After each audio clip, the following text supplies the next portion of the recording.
So today what I want to do is start talking about classes. And here's the reading material on that. What a class is it's another word for a data type. You know, like an int is a data type. So you have an integer, a variable that that refers to storage in RAM that is that's representing an integer. A string is a data type, so the data is a sequence of characters.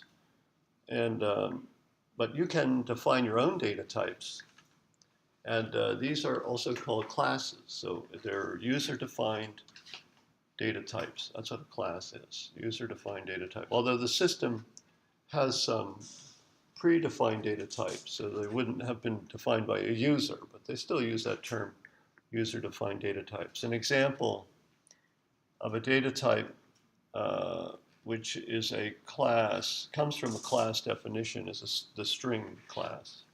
So when we declare strings to exist, bring them into existence in our code, we're actually creating instances of the string class.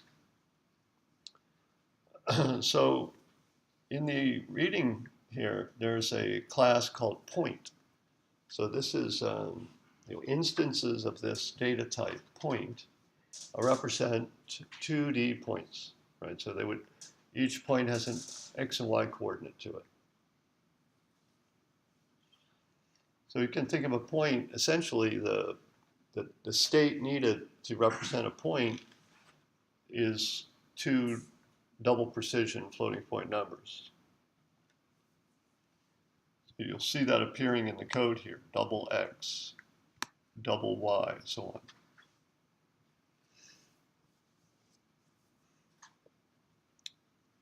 So this is a declaration right here of the class point, the point class. That's the declaration section. And it defines this name here, this identifier point. This is the name of the data type, the thing that you create instances of. Just like if you want to create an integer, you go int I, right? If you want to create a point, you go point I, or point P1 in this case, right? You follow that name point by the name that you want to use to refer to the instance, an instance of that data type. Once you have that instance, you can invoke the functionality which is associated with that data type. So our point class has a function called setX.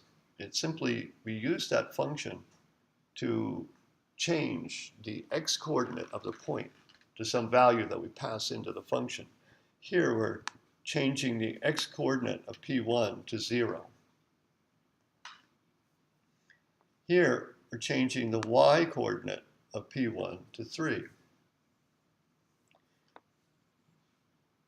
And then we have an assertion here, so we're asserting something is true. So this expression, this code asserts that that expression evaluates to true. Let's look at that expression. Well, it's something on the left-hand side equaling something on the right-hand side. Okay, so that thing on the left-hand side is 3. That's what we're asserting. So what's on the left-hand side is what gets returned to us from this call to a function associated with the point class called distance from origin. So we invoke this function, distance from origin, against the P1 instance. So P1 refers to an instance of the point class. So we've got the class is like it's the type, and P1 is the variable that's used to refer to an instance of that type. So you know that distance from origin, if we change the point so that its x value is 3 and its y value, its x value is 0, and its y value is 3, then the distance from you can see the distance from the origin is 3. So this function returns the distance from the origin. And here we're using what's called the no argument constructor. This is the, when we create an instance of a class, we execute some code called a constructor that initializes the state of that class instance. So the state that's associated with the point instance are the two doubles representing the x coordinate and the y coordinate of the point. And this is, in fact, where we define the constructor that takes no arguments. The arguments, just like a function, so the constructor is a special type of function. And just like a function, it has an argument list. And here, the argument list is empty. So this is a no argument constructor. Some people call it the default constructor. It does, the compiler will generate this for you. If you don't define any constructor at all, the compiler generates a default constructor, a no argument default constructor. But if you define at least one constructor, whether it takes no arguments or not, the compiler will no longer generate the default constructor anymore. So here, we're specifying the no argument constructor, the constructor function, the code that, which is, once again, the constructor is code that runs to initialize an instance of the class.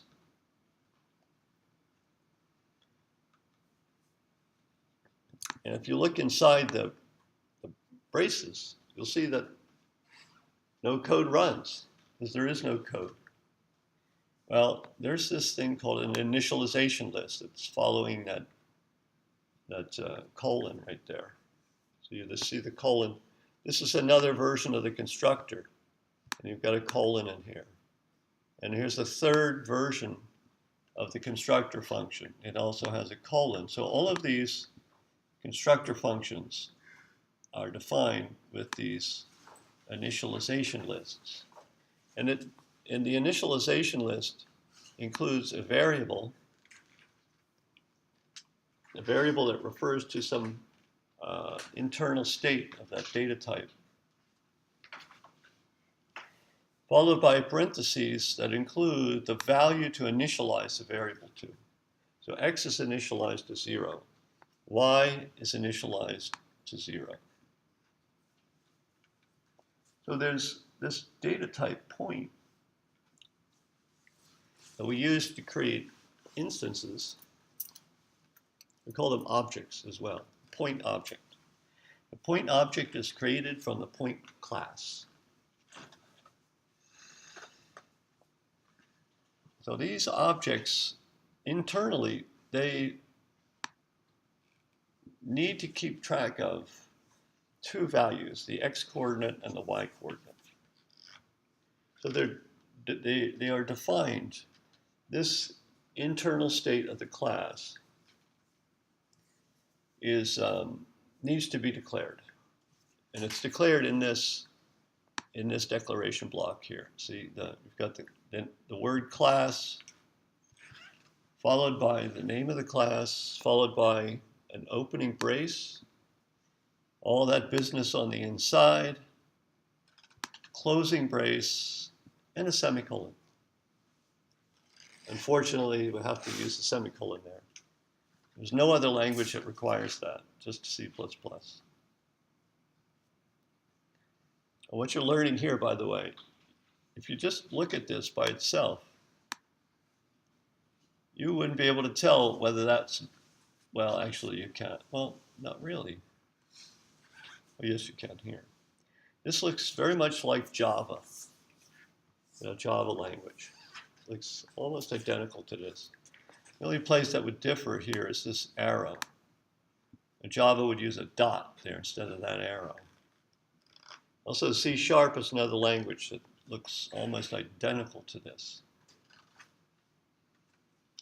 So, and all the other languages, although they're not as close to this in syntax, they're not as close in syntax as C# and Java.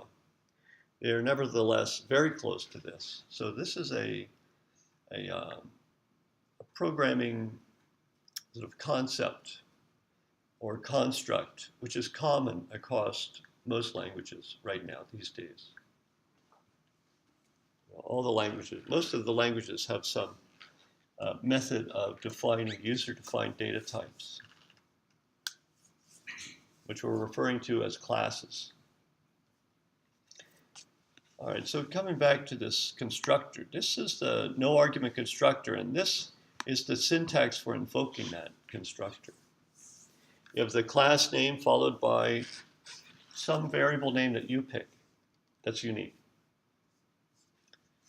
And this creates a point object and makes the no argument constructor code run in order to initialize the state of that point object. And as you can see, it's being initialized to the origin. X and Y are both set to 0. So these next two lines here are changing the X and Y values. So now when we call the distance from origin function on P1, we get a 3. And by the way, you can see that that function is defined right there. Distance from origin.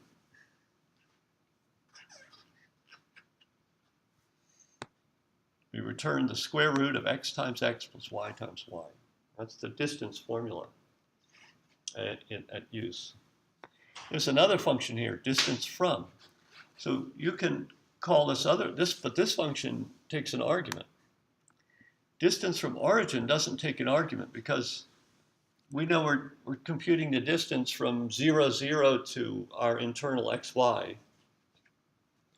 So we don't need any more information to figure out the distance from that our point is from the origin. But in this function, distance from, the purpose of this function is to compute the distance from this point, our point, to some other point. So that other point is passed in, a reference to that other point is passed into the function as an argument. Here it is, point, ampersand, P. So the ampersand means reference. It's declared as const because the function, all it does is it computes, it uses the distance formula to compute the distance between this point and that point. It doesn't modify that point. It doesn't modify the point P that's passed in as an argument. So we tell the compiler that that's our intention by declaring the function as const. Const means it's a promise, like a contract you make with the compiler. You're saying, in this function, I will not modify any of the arguments that are passed into me. Oh, I'm sorry, that's not correct at all. It means I will not modify the state of the object that the function is being called against. I'm sorry about that. We can actually modify P. But by declaring the function const, it's saying that when we call the function, like here we're calling distance from. When we call the function distance from here, we will not, the function invocation, when the function runs, it will not modify P1. It's like a read-only. It's a read-only activity. It only computes something against P1 and returns that. In fact, this code can be modified here. I can see one reason I got an excuse here why I got confused.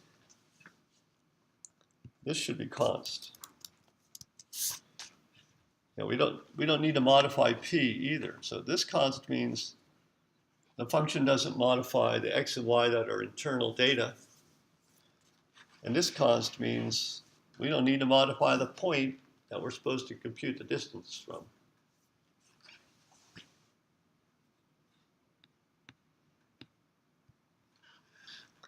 So I did some debugging there.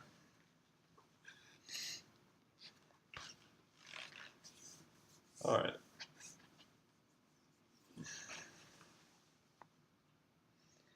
So let's look at this point P2.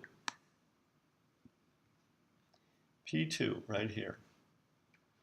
So remember, we create an instance of classes just like we create instances of any data type. Int I, double Z, right? Point P2. It's the same pattern. And then, but this P2, when we just did point P1, that's if we want the no argument constructor to run. But here we don't want the no argument constructor to run. We want the constructor that lets us specify the initial values of X and Y. We want the initial value of X to be 4 and the initial value of Y to be 0. So we want this constructor to run. This is the constructor that takes 2 arguments, X and Y. These are the 2 arguments, double X, double Y. And here's the initialization section. We don't need anything in the implementation section. We could put something there, but we don't need to. So we're saying that the internal X, this X here, that's our internal X. This X refers to the double that's used to represent the state of the point that we're creating, part of the state of the point we're creating. Y being the other part. So this X refers to this X, the internal X. So this internal X is set to this other X, and that X refers to the argument X that's being passed in. So it's a little confusing. We could change this to give these arguments different names. And let's do that.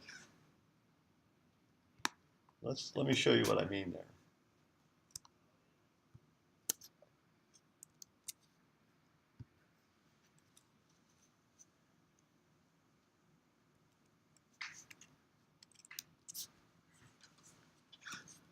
I don't need this down here, do I?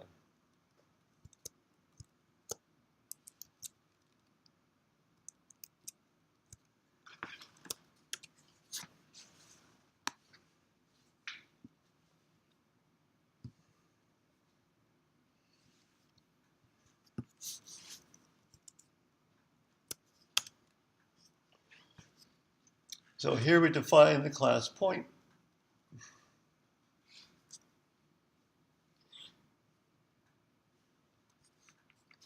We could call this X in,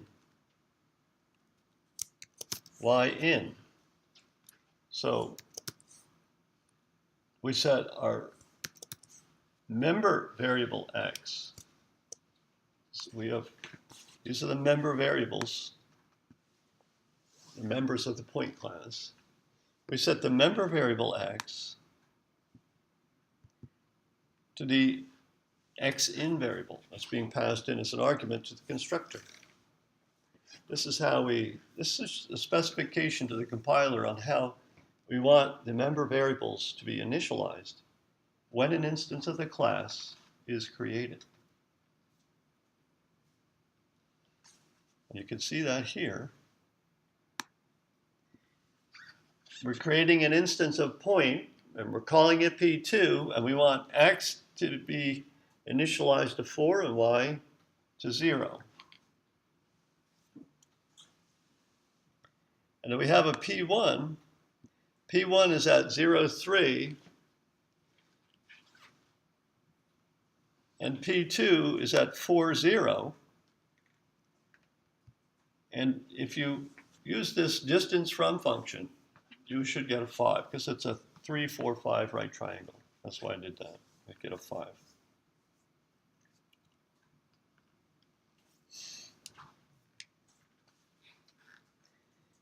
And that's how it works. Well, look at this. This here is new syntax that I have never used. I don't know which version of C++ this works in. Actually, I better verify it. I better verify that that works in the version of C++ that we're using. So the one I'm talking about here is 34. This syntax means, which is new syntax I've never used. This is saying that create an instance of P4 using the constructor that takes a single value as an argument, and let 9 be that value that's passed in as that single argument. So for this to be understood by the compiler, there needs to be a constructor for the point class that takes a single argument. And it is right here in line 10. The single argument is the x coordinate. So when we pass in the 9 for x, see, we're passing in 9 for x. We're setting our internal x to the x that's being passed in. And we're setting our internal y to 0. So we're only passing in one value. So y has to be set to something. Well, it doesn't have to be. We can let it be random. But it's not good practice to let things be random in general. So we're going to use our default assignment of 0 to y, and that would be the common default assignment that a programmer would choose to make.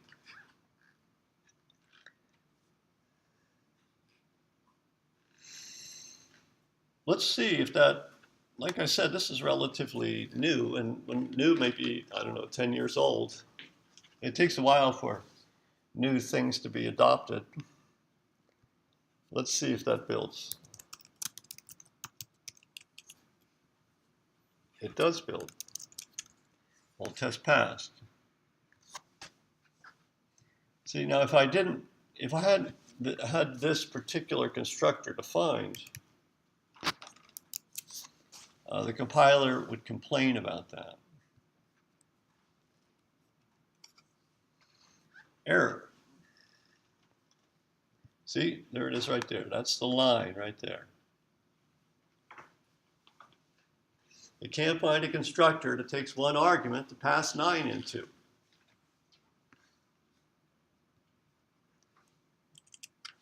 We need to have that in there. And there's these are called, this is a get function. Sometimes they say getter, it's a getter function. And these getter functions are defined to pull out small pieces of state from the object. So this object is represented by two subcomponents, a double x and a double y. And this function getX is can be used by outside code to retrieve just the value of x from the point. Now, outside code cannot access this x variable directly because it's declared as private.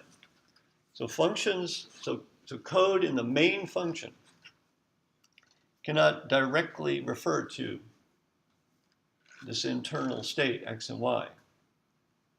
So what we do is we sort of provide a door to it to read the internal state, by calling this getX function. So when getX is invoked, this code runs right here. That's the function. The function implementation is provided as statements inside the statement block, surrounded by braces. So we just, when getX is called, we return the value x. And that is x is a double, so we declare the function as returning type double. get x doesn't modify the state of the object, so we declare it as const. That's good practice. It's not necessary. It'll still compile without that, but it's good practice to add that extra restriction.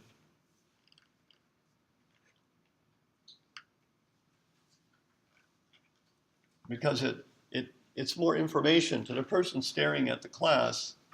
They say, oh, get x is const. That means, okay, x is not meant to change when I call that function. That's all. So it's like, extra information. All right. Now the opposite of get x would be set x. And not get x is we're reading the value x, but set x is I'm going to modify what x is. I need to pass in the new value for x. So the argument is double x. So because the argument is x, and the member variable is called x, we have a naming conflict. Well, this x that's in the argument list is considered to have more narrow scope. It's visible to less parts of the code. Because this member variable x is visible to all functions in the class. But this argument x is only visible to the setX function. So this argument variable x has more narrow scope, has less visibility. And so if we just use the name x by itself, it means that x which has the most narrow scope.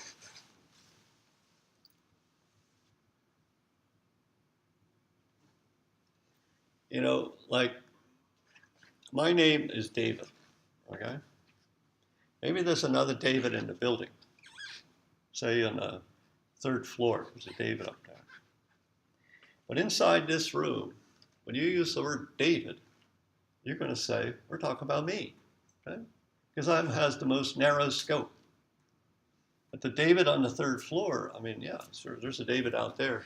But like if we're talking about Pete, and Pete is on the 3rd floor, and there's no Pete in the room, and we say Pete, our mind's going to go to Pete on the 3rd floor if we know that there's one up there.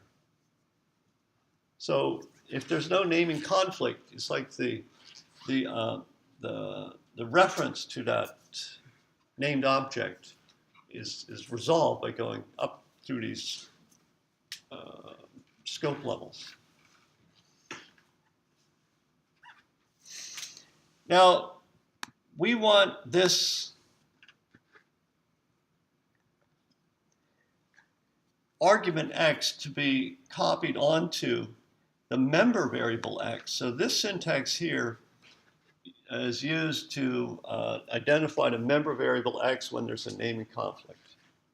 So this arrow x means the x that's a member variable down here. This is where it's declared anyway.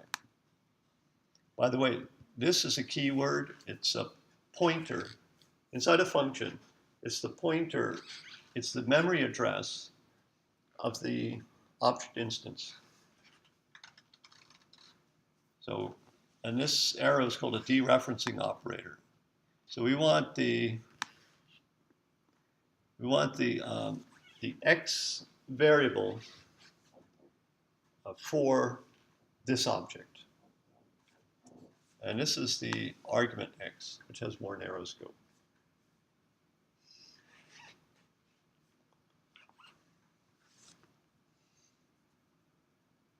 Okay, so I gave you a chunk of information right there. Okay, so far today. I covered a unit of information, which comprises a starting point for understanding classes. There's a little bit more that I want to talk about, but essentially the main concepts about classes so far, for the starting point of classes we've just covered. There's a little bit more to do, but not much. Now there's other things that you need to learn about classes, but not this quarter. such as inheritance. You can have subclasses, like you have a car class, and a subclass of a car class is a Volkswagen class. Right? You can create instances of Volkswagens, and then you've got a BMW class. You create instances of BMWs. But they both share a common parent class called the automobile class. So that's called inheritance. That's another big area. But we're not going to talk about inheritance. If you take the next course in this sequence, then you'll learn about inheritance.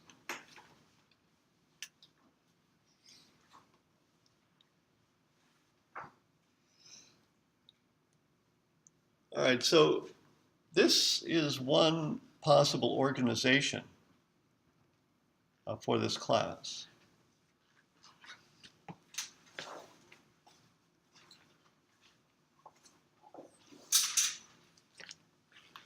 And I'm going to show you an alternative organization.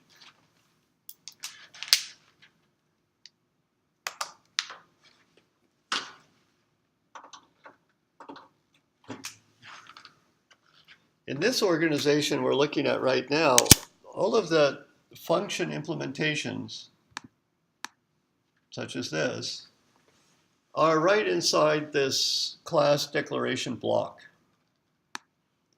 They're all inside this structure here. But we don't have to do it that way. For instance, let's take this distance from origin function. What we could do is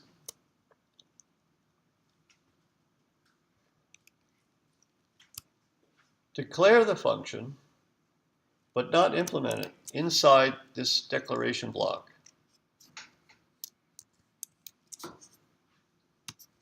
That's how I declared a function. So when the compiler reaches this point, this line 17, it says, oh, okay, the class has a distance from origin function. It returns a double, and it's const, meaning it doesn't modify the member variables x and y.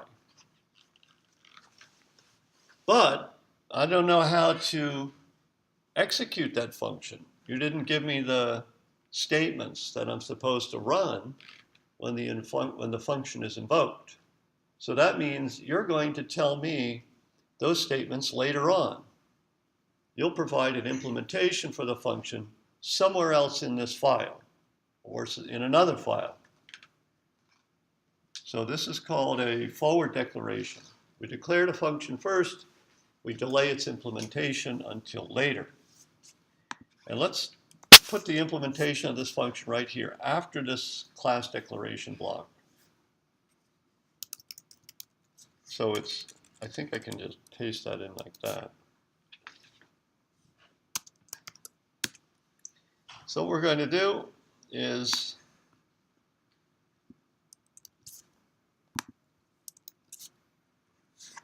implement the function down here. The only problem is this looks like just a function. It's not associated with the class. It's just, we call it a global function. It's a standalone function. But to associate it with the class, we want to tell the compiler, hey, this is not an ordinary function. You don't just call it. You call it against an object. You call it against an instance of the point class. So we prefix the function name with the class name, followed by 2 colons. So here we're telling the compiler, distance from origin, this function, is a member function of the point class.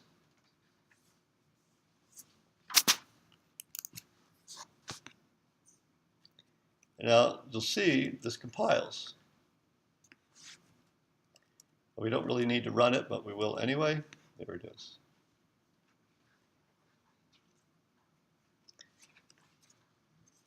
So you can see that this is an alternative organization. Let's do the same thing with distance from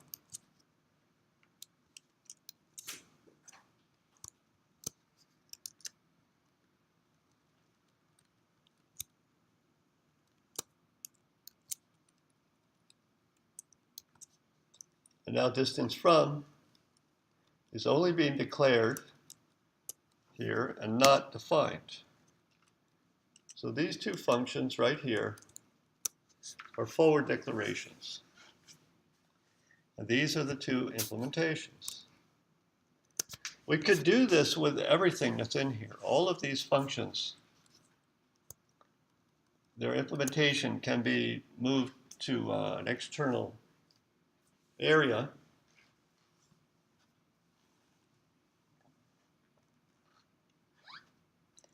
And it has some implications on how the code is done, although I'm not exactly sure. But these functions here that are defined in this class declaration block are called inline functions.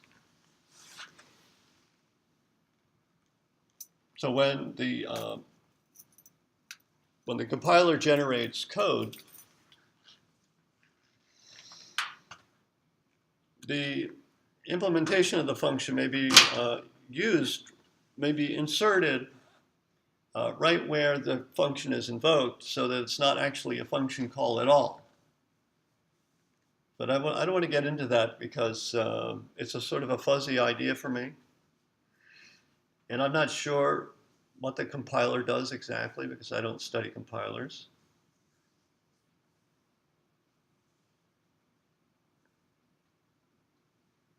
But I believe that the inline declaration, like in here, is treated differently than a forward declaration is.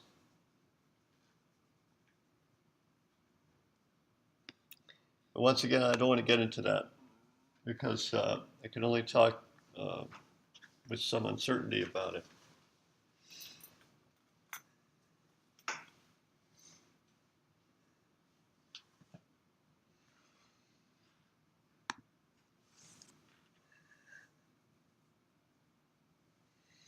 Now there's another organization that I want to talk about. I better test that I got this right. And the other organization is this. We declare the function in a header file. Now we already know header files, we've been using them. Look, this CSERT, that's a header file. So we're going to define our own header file. So I'm going to copy that, and the header file contains the declaration of the class. And then we need an implementation file to provide the function implementations for those functions that have forward declarations. And the standard approach is to use the name of the class followed by a file extension of CPP for the function implementations. And for the header file, which is just a declaration of the class, to have the class name followed by .h.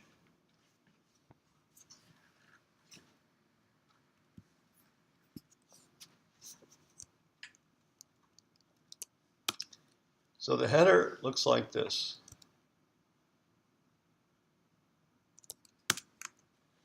The header file is just a declaration of the class.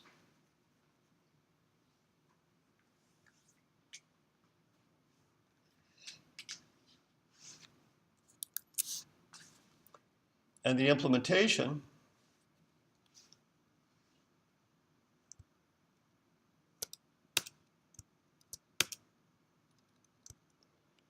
is just the implementation details of the member functions that weren't defined in the header. I need to include cmath here because we're using this square root function. I need to include cmath on that.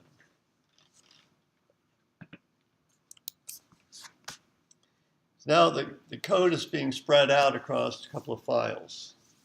And this, once again, is a standard sort of organization, although you don't always see it like this, exactly like this. And a main is going to look a little different. Here in main, we need to include the header. Now for user-defined data types, we put the headers in quotes as opposed to angle brackets. We don't need to define class here anymore. We don't need the function implementation that's already provided. So now main has become simplified. Oh, by the way, main doesn't directly use CMath, because that's used by point.cpp now, in that file with the implementation details. So we can take that out.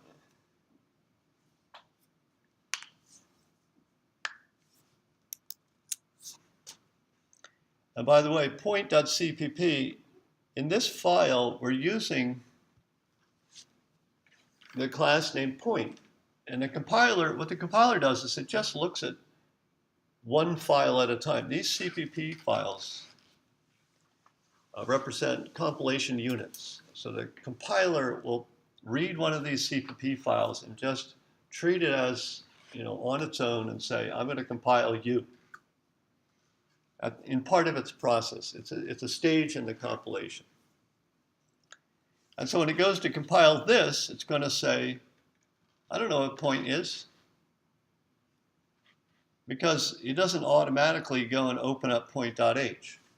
Other languages do that, but not this language.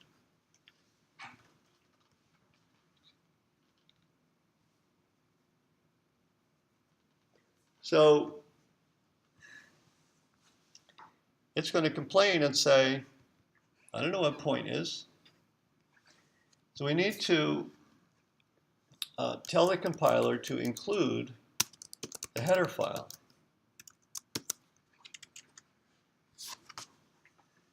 Just like in main. So you've got include point.h in the point.cpp implementation file. You've got include point.h in main.cpp file. Both compilation units use this name point.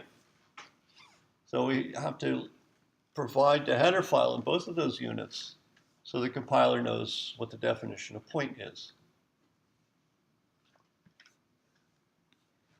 So this include directive here.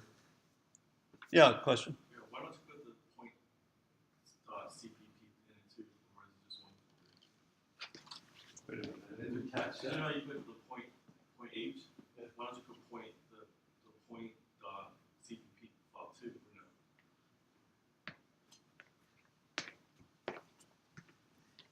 Yeah, why do we include point.cpp? Yeah. Well, what the include does is it takes the file contents and it pastes it in right here, okay? We could include point.cpp. You can do that. In fact, if we do that,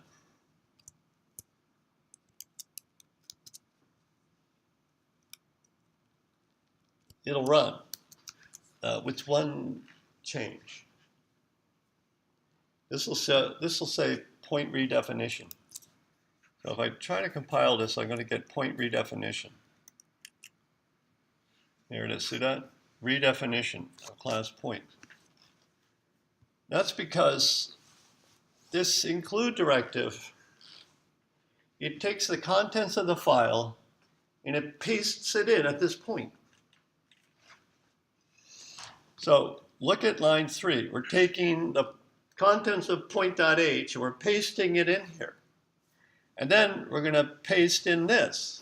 Oh, but wait. Point.cpp also does a copy and paste. So we're going to end up pasting point.h twice. That's why it says redefinition of class point. Like, wait, you've already defined it because we did 2 paste operations of point.h. Now that's a common problem because these header files can get very confusing.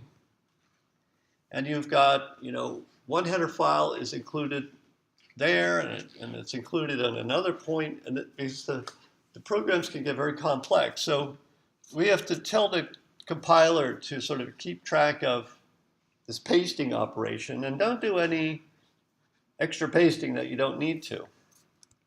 So there's a pre-processing directive there called pragma once. This tells the compiler, don't keep pasting this file over and over again into the compilation unit. Just once is good enough.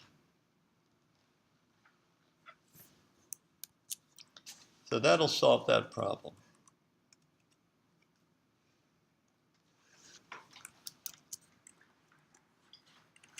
Now, however, this is not how we're going to do it. We're not going to include point.cpp here.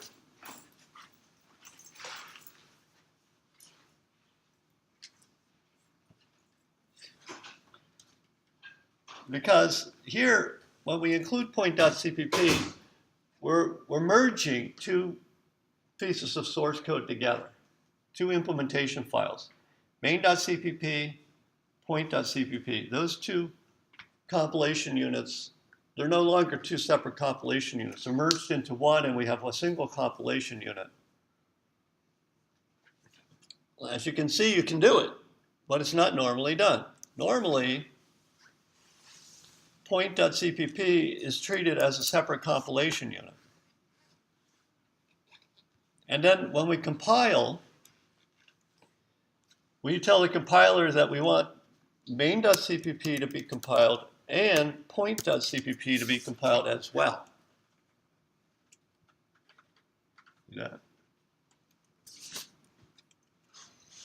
That's how it's normally done. Now,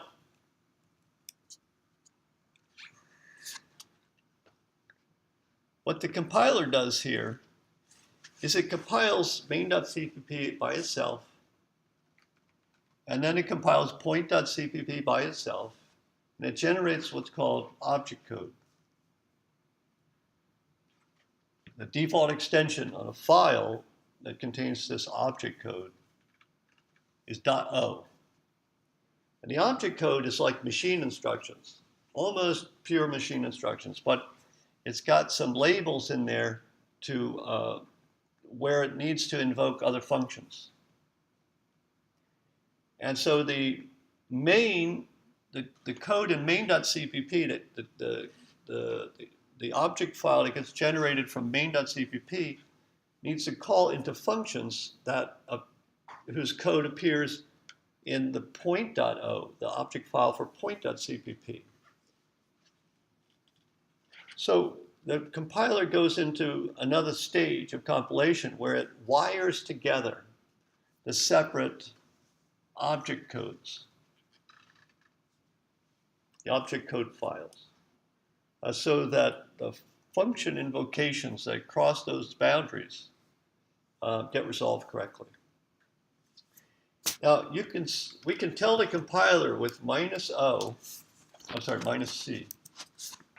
We say compile only. Only process the compilation units, produce the object code from this. Don't do any linking. Don't link them together. And when I run that, there it is. There's main.o, point.o.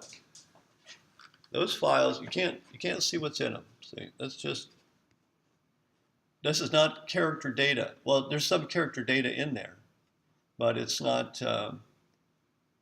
it's essentially machine instructions, with some, you can read a little bit of the character data embedded in there, but that's not those aren't character files. Those are files of, it's sort of like these annotated or marked up machine instructions.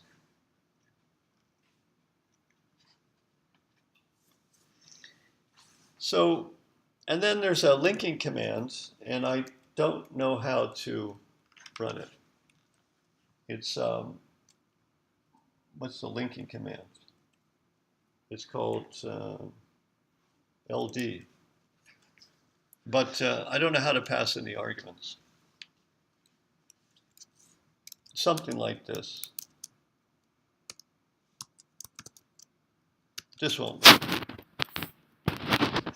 Oh, that's a 0, it should be an O. I think I have to include some library. I think you put it still as 0. Oh, that's still a 0, look at that. I think I need to include a library in there. So this is, I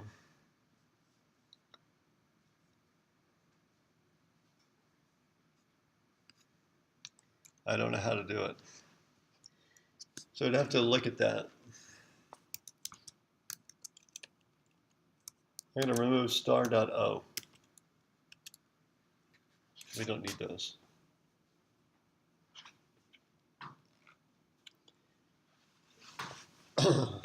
So I wanted to explain about how the compiler works in stages. And now you also hopefully understand, at least a little bit maybe, why you would need to include all of the compilation units on the command line when you try to build the program.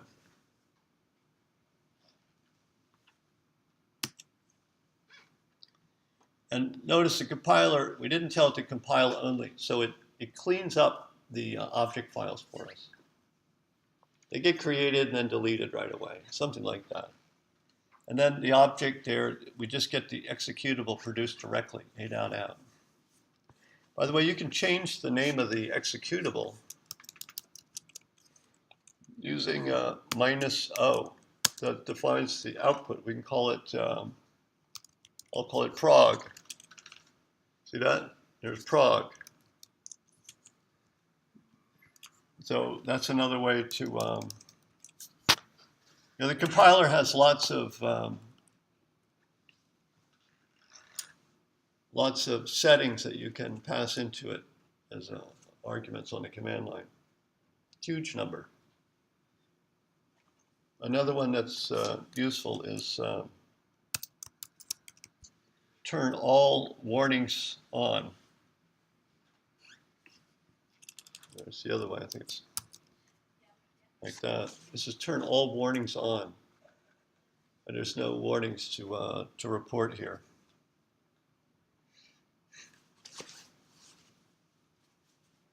That's pretty useful.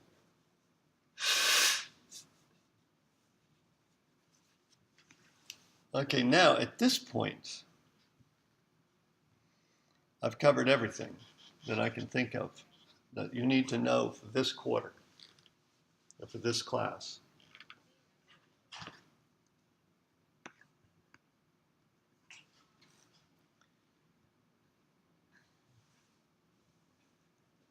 Here's some additional reading. Here's a video I did in spring quarter. If you want to see that, it's the same material. Maybe I said something a little differently. And then there's the assignment. Now you need to focus on that assignment.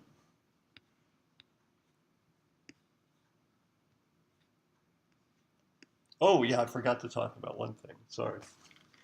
Yeah, is this UML diagram here. This just gives you a bird's eye view of the class. It's called a UML Class Diagram, UML, Unified Modeling Language. So UML defines a number of different diagrams that software developers use that are useful to document the design of software, the design of code. And one of those diagram types is called a class diagram. It gives a view of the class. You know, when classes are interacting, when you have subclasses, then these UML class diagrams can get more complicated. We're just going to start with the simplest diagram without any connections to other classes.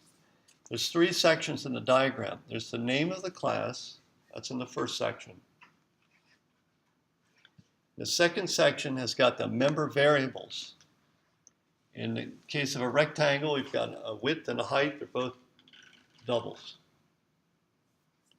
The minus sign here means that member variable is declared private.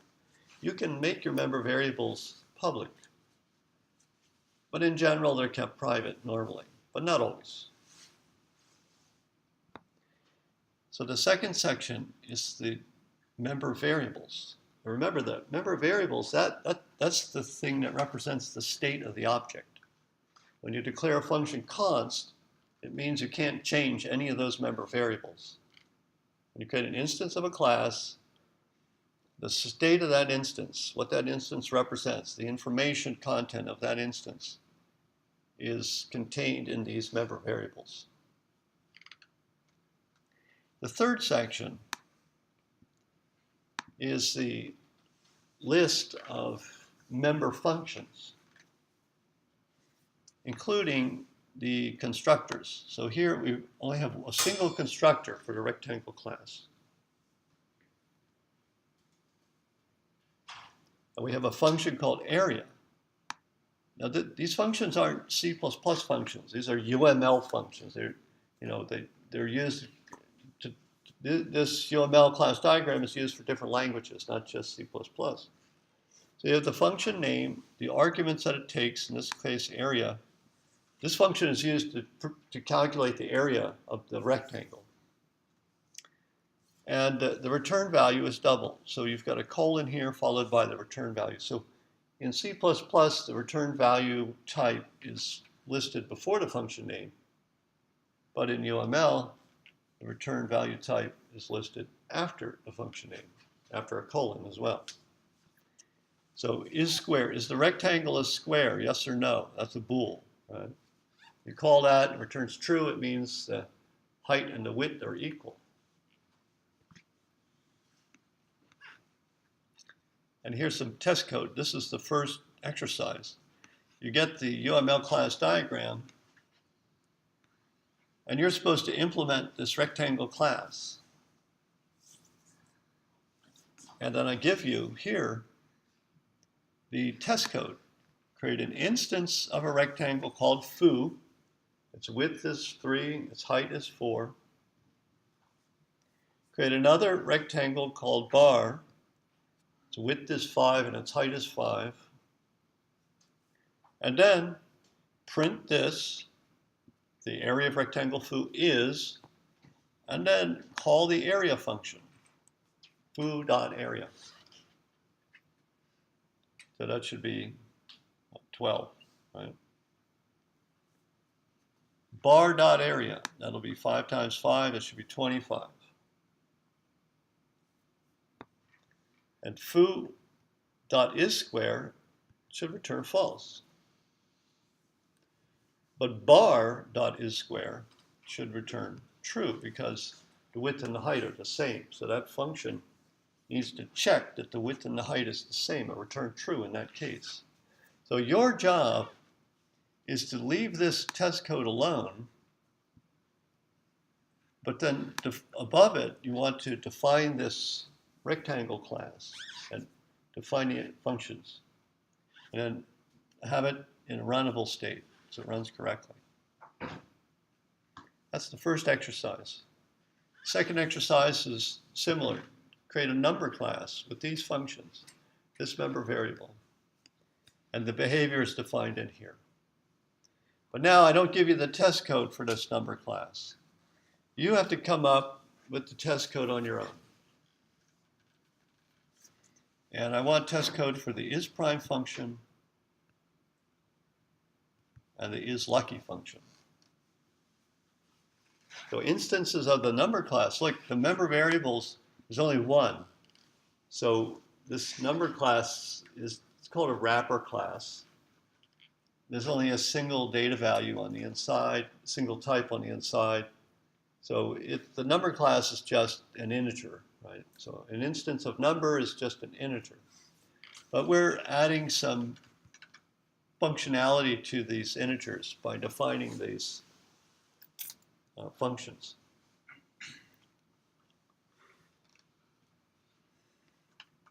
And then here's some example quiz questions. These are from, I didn't just make these up. These are from quizzes or exams that I gave in the past, just directly taken from those. And there's a There's a number class, which is part of the lab or the assignment, the bean jar class. I don't give a UML diagram here, but I give the declaration. I don't give the implementation of the functions. You need to provide an implementation of the functions. Egg carton class, I give the UML. You have to provide, whatever I ask for. Provide an implementation of the egg carton constructor, for example. Oh, and I have the answers as well. Put them in there.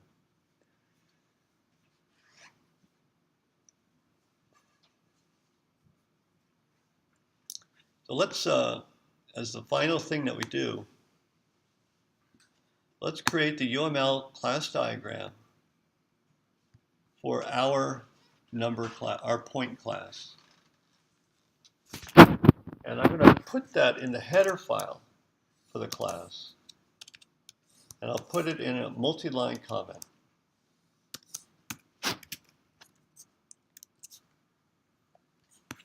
So the name of the class is point.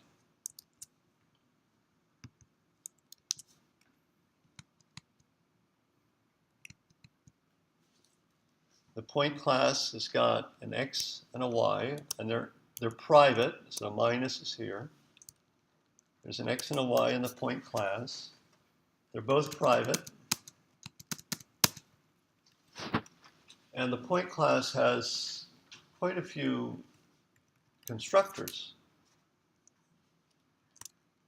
It has one constructor, and all of these constructors and functions are in the public section. So it has a constructor that takes an X and a Y.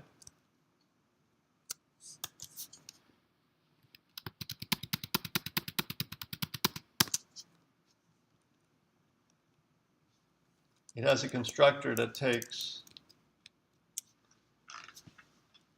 just an X.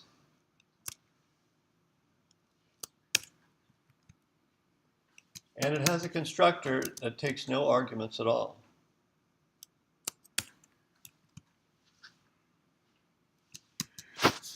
So those are the three constructors that are part of this point class. And this is how you represent it in UML. What about getX? GetX returns a double. That's easy. And then we have, similar to that, we have getY. That returns a double. Then we have setX and setY. So we've got setX and setX. setX takes a double called X. So remember that in UML, the data type follows the name of the function or the variable. And setX does not return a double. It takes a double, but it's a void function. So we don't show anything there. If you want, you can put void in there if you like. I don't put it in there. And then we need setY. SetY takes a Y. And then we have two more functions, distance from origin and distance from some other point. So this one is distance from origin.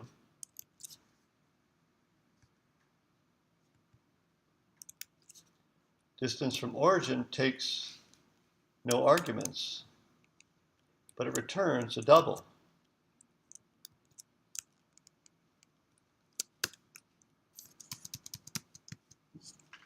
And distance from point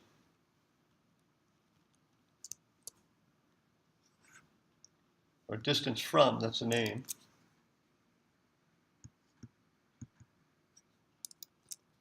Distance from takes a point instance, P. So P is a point instance. See that? And that returns a double.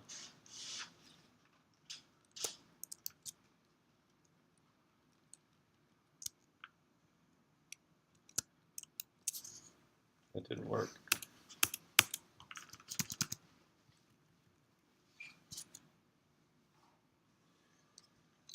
This is how you create the UML class diagram from code. So, you should know how to do all of these things. Once again, there's 3 sections. The class name is in the top section. Member variables in the second section. The third section has the functions. That's it. Any questions? Everybody's confused, right? Should be kind of confused. If you're not confused, you're a genius. You got to work this out. So do as many problems as you can, and that's how you'll get unconfused. Then this becomes totally second nature. This is how software is written today. Most programmers are defining classes and using classes. This is how it's done. And this becomes so second nature after you break the ice and get used to it. So I want to encourage you to put in the time and energy to crank through all of the example problems that I provide here, and even create your own examples and play with them and do the reading as well. And then once you get it, it's easy. You can pick up other languages very easily. All right, that's it. I'll see you guys soon.